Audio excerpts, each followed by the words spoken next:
Olá você, muito boa tarde, a paz do Senhor, meu querido irmão. Que bom, mais uma vez, estarmos de volta aqui na página do Facebook para falar a palavra do Senhor. Eu quero convidar você, por gentileza, se você tem a Bíblia, se está aí pertinho de você, pegue sua Bíblia e vamos conferir o que diz o capítulo 9 e o versículo 9 ao versículo 13 do Evangelho de Mateus. São Mateus capítulo de número 9, versículo 9 ao versículo 13, que diz assim: E Jesus, passando diante dali, viu assentado na alfândega um homem chamado Mateus e disse-lhe: Segue. E ele, levantando-se, o seguiu. E aconteceu que, estando ele em casa, sentado à mesa, chegaram muitos publicanos e pecadores e sentaram-se juntamente com Jesus e seus discípulos. E os fariseus, vendo isso, disseram aos seus discípulos: Por que come o vosso mestre com os publicanos e pecadores? Jesus, porém, ouvindo, disse-lhe: Não necessitam de médico os sãos, mas sim os doentes. E de porém aprendei, o que significa misericórdia quero e não sacrifício, porque eu não vim para chamar os justos, mas os pecadores ao arrependimento. Vamos falar nesta tarde sobre a chamada de Mateus, seu testemunho que tem muito o que nos ensinar. São exemplos edificadores e vamos juntos neste momento aprender um pouco com a chamada de Mateus. A Bíblia diz que Mateus era um dos 12 discípulos de Jesus. A história também fala que o caso de Mateus em particular é digno de um destaque pelo fato de que Mateus ele foi um repugnante pecador antes de conhecer a Jesus, antes de aceitar a Jesus. A história diz que Mateus ele era um publicano judeu e trabalhava de coletor ou um cobrador de impostos. Então esta atividade de Mateus, que era cobrador de impostos e que prestava serviço para os romanos, isto despertou o ódio nos demais, como é que eu posso dizer aqui, os demais membros, os demais membros ali do seu povo. Mateus foi considerado como um homem traidor, como um ladrão, tudo isto porque ele, como judeu, passou a prestar serviço para os romanos, sendo um cobrador de impostos. Então nós vamos aprender um pouco que atividade era esta de coletor de impostos. Então, essa atividade Mateus ele desenvolvia da seguinte maneira: a história diz que ele ficava sentado à porta da cidade, assim como um inspetor fica na alfândega de um aeroporto. Então, qualquer que fosse a pessoa que adentrasse aquela cidade ou saísse, era submetido a exames humilhantes. Então, Mateus ele estabelecia o valor. Não era que o valor era um valor fixo, mas ele alternava esses valores dependendo das pessoas que transitassem ali. Então, as pessoas ele cobravam impostos, não por pessoa, mas pelos objetos que eles transportavam ali. Isto de forma desonesta. A história diz que quanto mais Mateus conseguisse arrecadar para os romanos, muito mais seria, recompensado. Eles recebiam os seus bônus ali, a sua porcentagem, E a história diz que Mateus ele não investia nenhum esforço para reconhecer, para ser uma pessoa justa, usar de honestidade com as pessoas, mas ele explorava as pessoas. E com esta atitude de Mateus, ele enriquecia os romanos e era obviamente enriquecido. E isto fez com que ele fosse detestado pelos judeus. E a história diz que muito detestado ainda pelos da própria família. Esta é a história de Mateus. E agora nós vamos ver, irmãos, como a religião daqueles dias enxergava alguém com esta atitude, né? Qual seria a linha de doutrina para as pessoas com este tipo de prática? Ser um cobrador de imposto, né? E nós vamos olhar como Jesus enxergou a Mateus, apesar de ser visto e assistido por todos os judeus ali como alguém que traiu, né? Como alguém que era um ladrão pela tarefa desonesta que ele exercia. Ora, os fariseus, nos seus ensinamentos, pregavam que alguém com atividade de cobrador de imposto e agindo desonestamente, tal como Mateus agia à porta da cidade, se considerava, pela forma doutrinária daquela igreja, não é, como um homem sem esperança.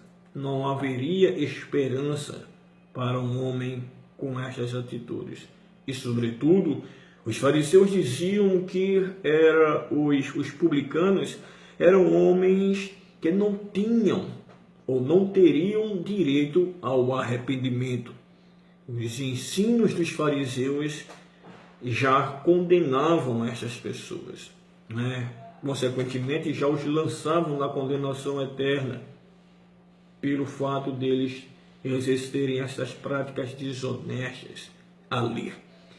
Mas, meus queridos irmãos, Jesus, ele entra na cidade. E quando Jesus ele entra na cidade, a Bíblia diz no capítulo 9, a partir do versículo 9, que Jesus olhou para Mateus e ele disse apenas: segue-me. E que a Bíblia diz que Mateus não resistiu, se levantou e seguiu a Jesus. Esta foi a forma como Jesus abordou a Mateus. Com certeza Mateus foi impactado pelo olhar sereno, divino do Mestre e pela a sua voz. Com certeza aquelas palavras foi penetrante no seu coração. Então Jesus olhou para Mateus e o convidou, como convidou Pedro, Tiago, João, outros, para compor o seu apostolado. Jesus olha para Mateus e chama, e é curioso, por partes de muito ali, o que Jesus trataria com um homem daquela natureza. Qual seria o objetivo daquela escolha? Que projeto Jesus haveria de desenvolver ou entregar na mão de Mateus? Mas que lição, irmãos, nós vamos aprender com Jesus? E, sem sombra de dúvida, quando nós acompanhamos a história, nós vamos entender que o projeto de Jesus era ter um apóstolo, né, que viesse desta classe de pessoas. O objetivo, obviamente, era conquistar outros nesta situação. E a lição que Jesus deixa para as doutrinas farisaicas daqueles dias era que não há pessoa neste mundo, independente do que elas sejam, do que elas praticam, que não possam alcançar o arrependimento.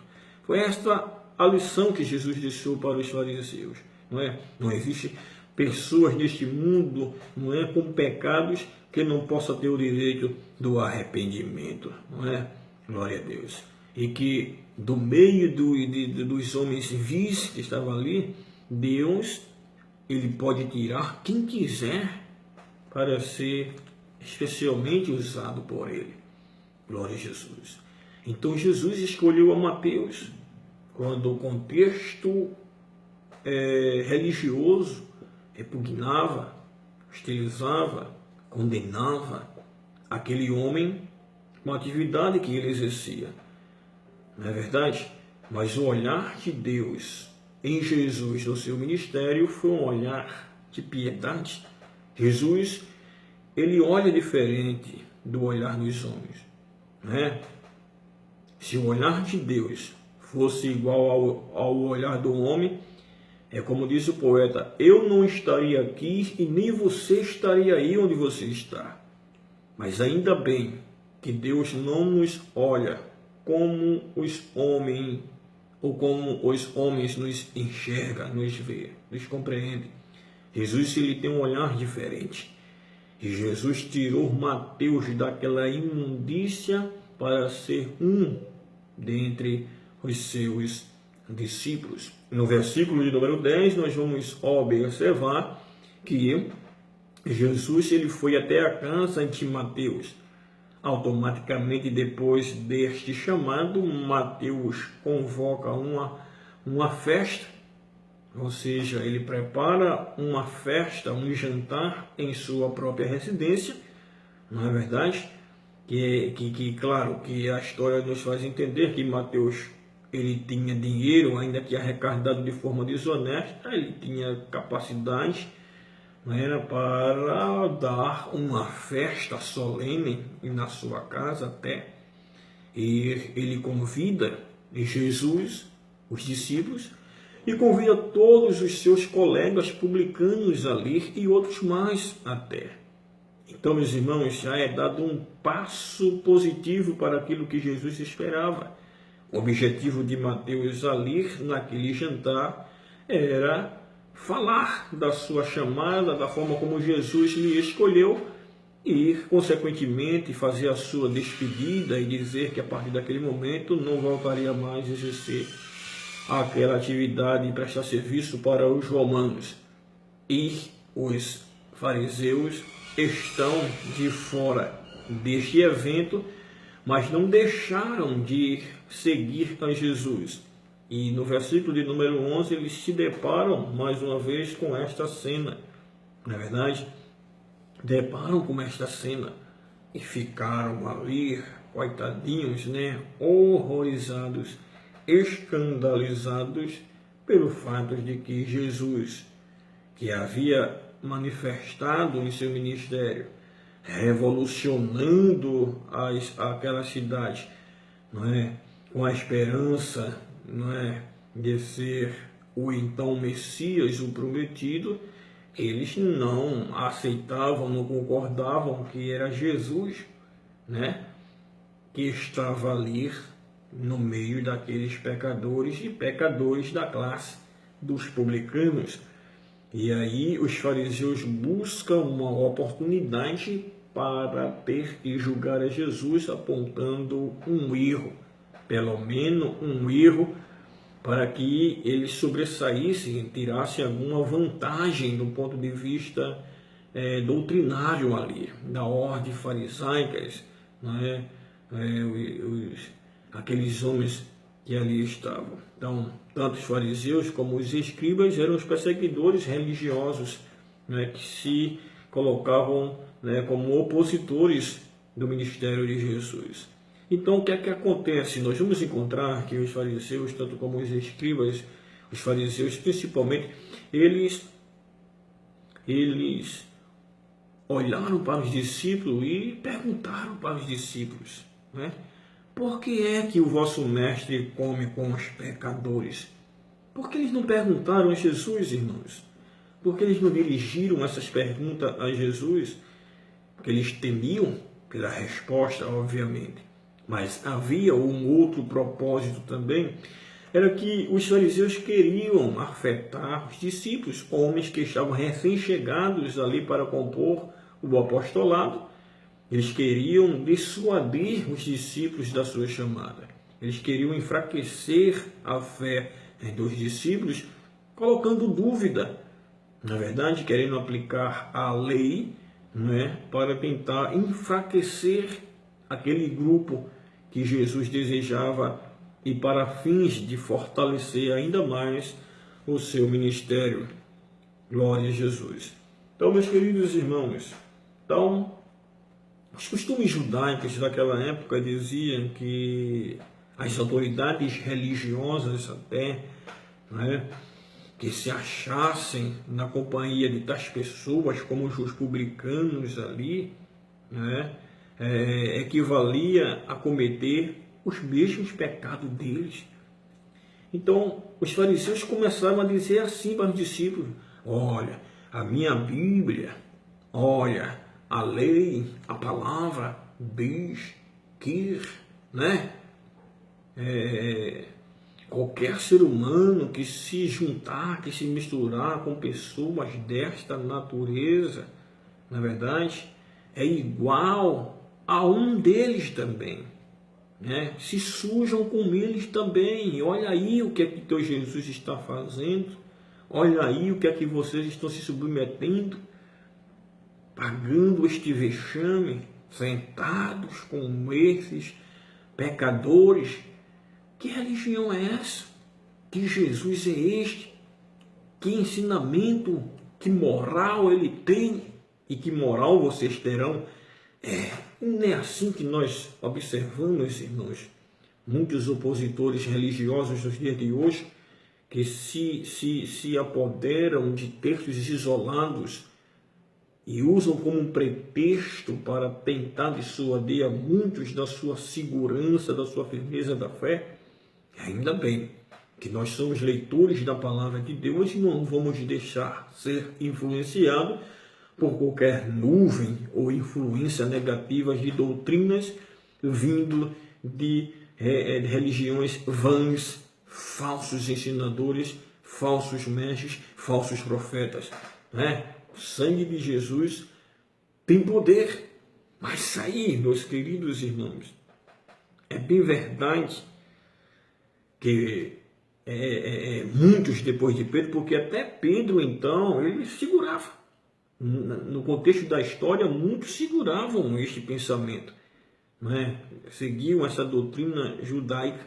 E Pedro foi um deles, que até uma parte do seu discipulado, ele tinha esta percepção, que graças a Deus, não é, irmãos? No capítulo de número 11, o versículo 3 de Atos dos Apóstolos, a gente vai ver que aquela barreira caiu, essa barreira preconceituosa. Então, os judeus, em relação aos gentios, tinham esta percepção, e não aceitavam os gentios, não se uniam com os gentios até o ponto de Cornélio, não é verdade?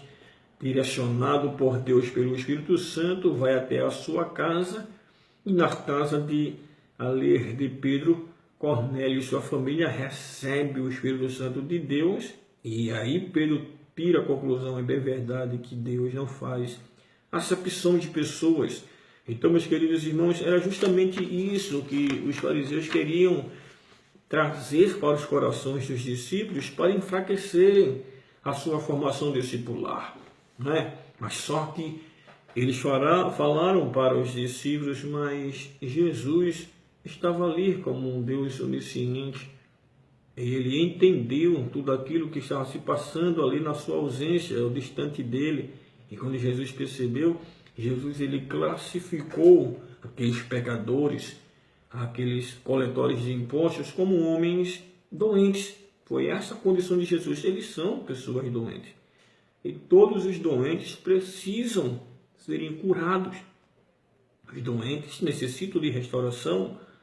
E a minha vinda e a minha estada entre eles, né, é semelhante a de um médico que vem trazer uma receita, que vem trazer a cura.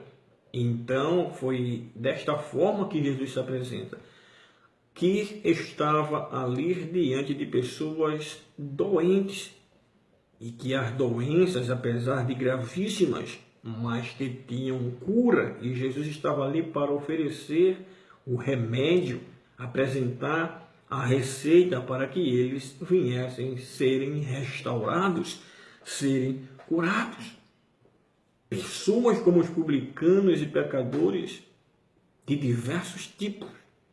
Jesus ensina para eles a seguinte lição: glória a Jesus, que ele era o médico da alma.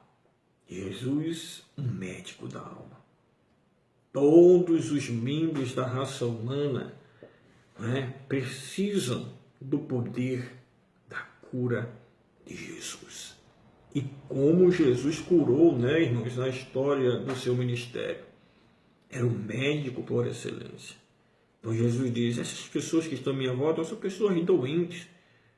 E eu estou aqui para trazer esperança, que vocês pregam que eles não têm esperança. Eu estou aqui para trazer-lhes de volta a sua vida moral. Não é verdade? Restaurar o seu caráter, sua personalidade, coisas que vocês na religião não ensinam, não pregam. Glória a Deus.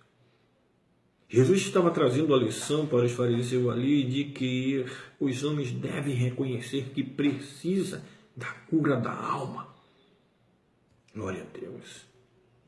E Jesus também traz ali para os discípulos e na presença dos escribas e fariseus de que a pior doença é aquela que se imagina. O pior doente é aqueles que se imaginam são. O pior doente é aquele que diz: eu não tenho problema nenhum, eu não tenho pecado nenhum, eu sou uma pessoa justa, eu sou uma pessoa sincera, eu sou uma pessoa de boas obras, eu não tenho problema, eu não tenho pecado, eu não preciso de arrependimento, eu não preciso de estar na igreja, eu não preciso de buscar Jesus. Este é o pior doente. Não é verdade? Este é o pior doente.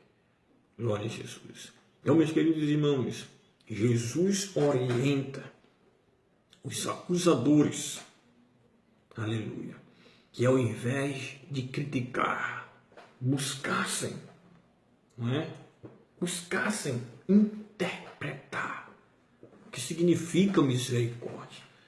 É como que Jesus dissesse: ao invés de vocês só criticarem, xingarem, serem opositores, se colocarem como pedra de tropeço, nem fazem, nem deixam que façam, só querendo atrapalhar.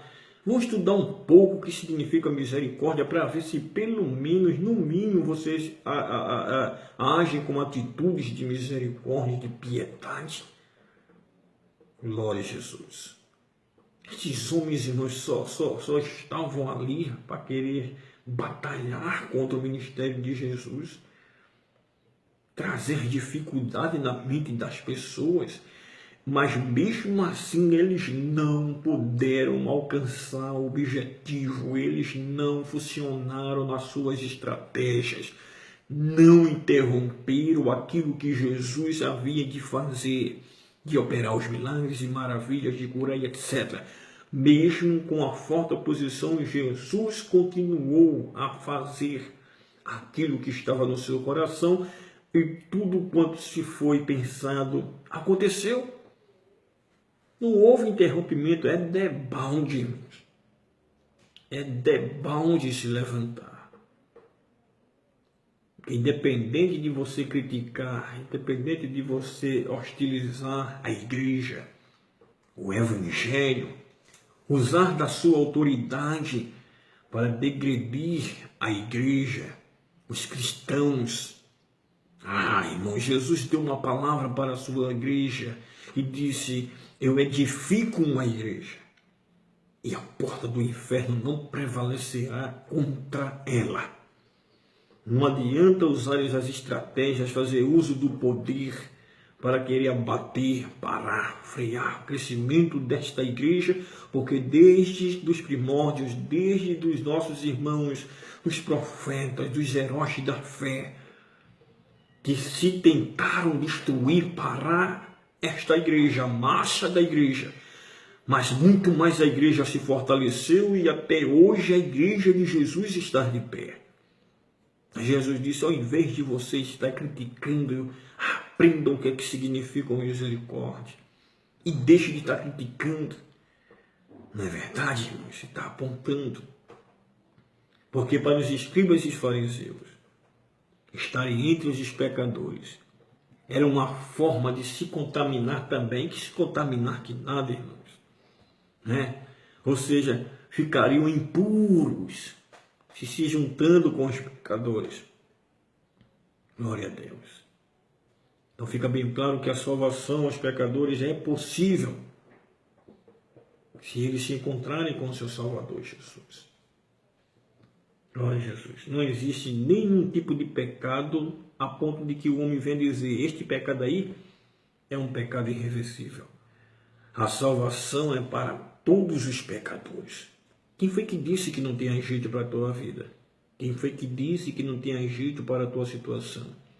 Independente do que você acha, ter praticado, e muitas das vezes ter pensado de que para você não tem jeito. Às vezes a mídia diz que não tem jeito, as autoridades te desprezam, a família, um amigo, o patrão, o colega. Mas Jesus te olha diferente. Glória a Jesus. Jesus, ele olha para você sem preconceito, sem parcialidade.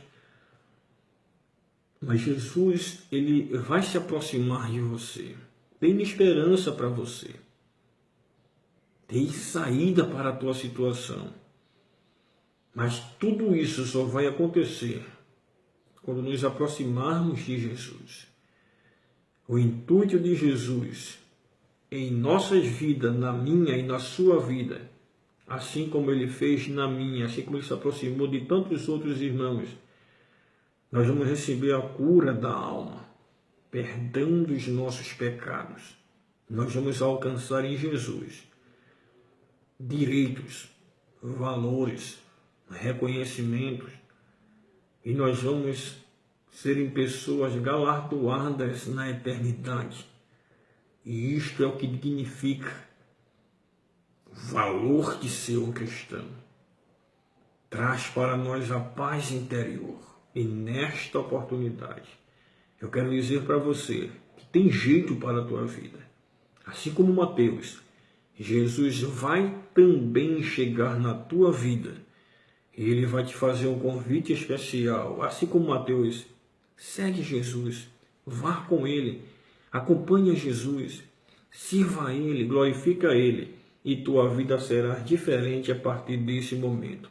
Que Deus em Cristo nos abençoe, que Deus nos ajude. Aqui fica o meu abraço, o meu muito obrigado a você que mais uma vez parou para me ouvir, que você possa curtir e compartilhar esta palavra. Muito obrigado, um abração e até a próxima, se Deus assim nos permitir.